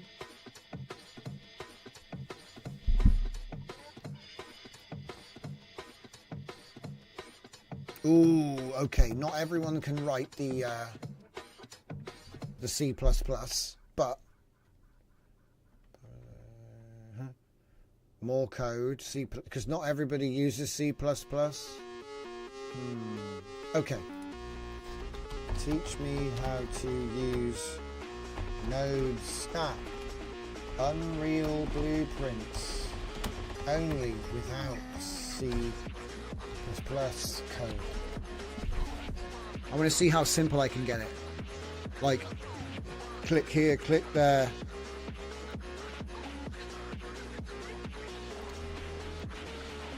Oh yeah, here we go. So you'd still need like to divide this up into sub tutorials, like, because you don't know how to make this. You know what I mean? Like, how do I know how to? But it's just right click, create blueprint, call it that. That's all it really is. But you know, if you were really new, you wouldn't know that. But the paper 2D system is actually really good in this, and I know how to get it. I know how to make it interesting. The problem was always textures and animations, which is it was just time consuming. I felt bad for the guy because he was so good at doing it, but it just took a long time. Not anymore. Sprite sheet, flipbook animation system, that I used to do a lot of. Wow. Additive animations. Yeah, we did that. We had, I think the legs was one flipbook and the upper body was another for a start. Like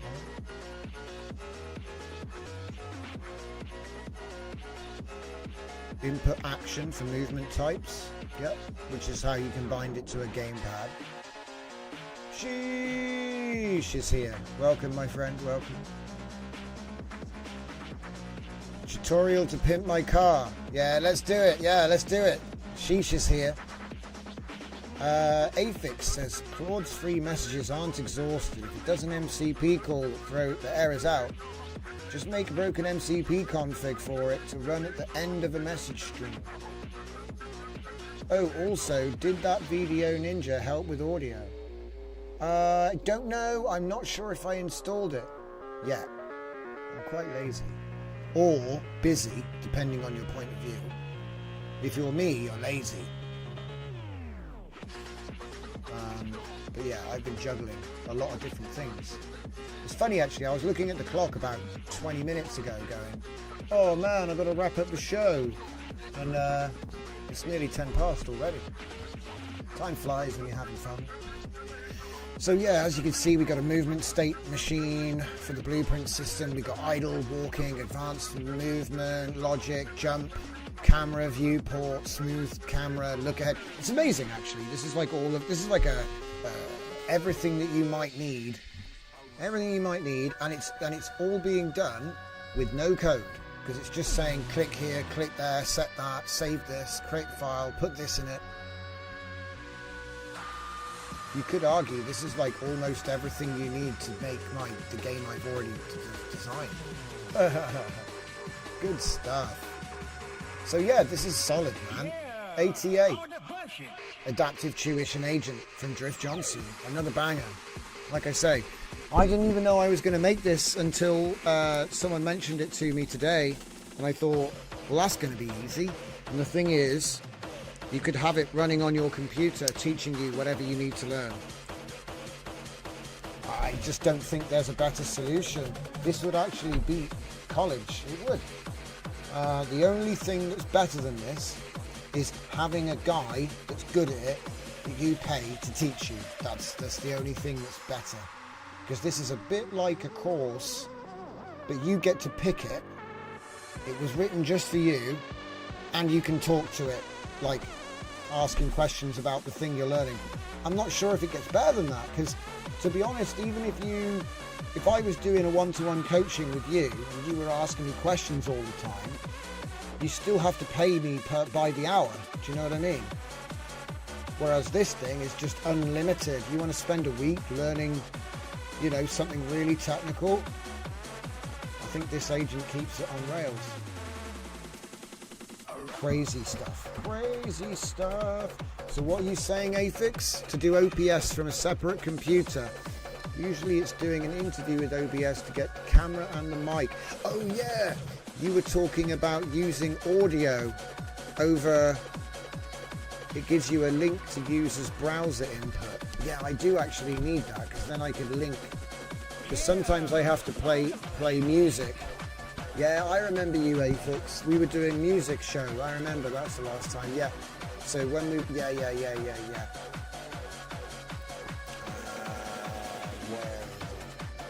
What was it called? Ninja. Video Ninja. Video Ninja. Let me just look it up real quick. Because something to feed the audio from the machine I'm streaming on would be very useful. So, Video Ninja. Video Ninja has rebranded. They are changing the name on March the 1st. Add camera, remote screen share. Alright, I found the link. I'll check it out. But that, ladies and gentlemen, is the end of the show. So thank you very much. We'll be back tomorrow at 8 p.m, same time, same place. Most likely we'll be taking a look at whatever else is on my plate tomorrow.